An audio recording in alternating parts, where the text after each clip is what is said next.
Opinion. On va conclure avec ce dernier chapitre sur cet épisode sur le Tamahagane. Donc je vais vous parler un petit peu de mon opinion sur le sujet.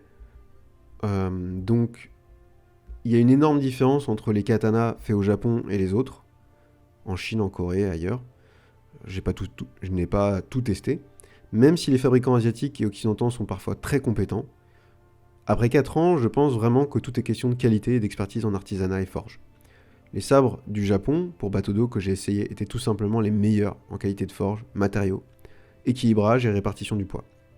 Même si de nombreuses marques étrangères sont très bien, comme Motohara, Zesei, Huawei, Anway, Johnny ou autres. Selon moi, la santé des articulations du pratiquant de Batodo est vraiment liée à la qualité de l'équilibrage.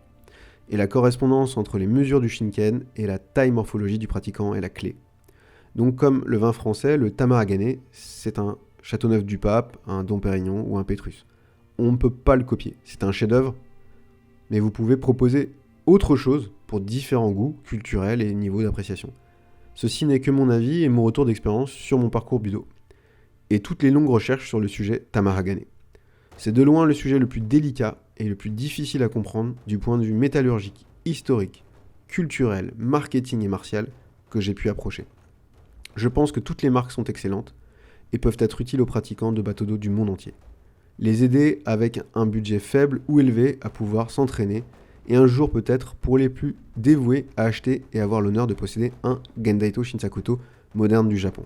A mon avis, un vrai katana Tamahagane est fabriqué au Japon, tout comme un Yaito, parce que c'est tout simplement ce qu'il y a de mieux en termes de pratique martiale pour les articulations saines, une pratique authentique et une dimension Budo spirituelle.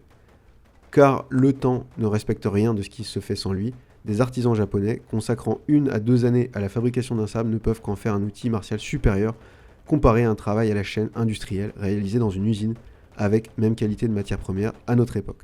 Donc ma réponse est, il ne peut y avoir de Tamahagane venant d'un autre pays que le Japon. On pourrait peut-être dire Tamahagane de Chine, ou bien acier artisanal de haute qualité en provenance de Chine, ce qui serait plus approprié à mon avis. Vous trouvez toutes les vidéos et références utilisées pour cette vidéo dans la description ci-dessous. J'espère que vous avez apprécié cette vidéo et comprendrez pourquoi il a fallu autant de temps pour essayer de répondre à cette simple question. Qu'est-ce que le Tamahagane ? Question finalement assez complexe. Plus je creusais le sujet, plus il était difficile de répondre simplement.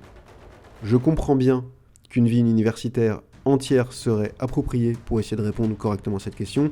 J'ai fait de mon mieux avec beaucoup moins de temps. Mais c'était une quête très enrichissante. Je vous souhaite de rester concentré, l'esprit paisible et le corps en bonne santé, cordialement. Running Hood.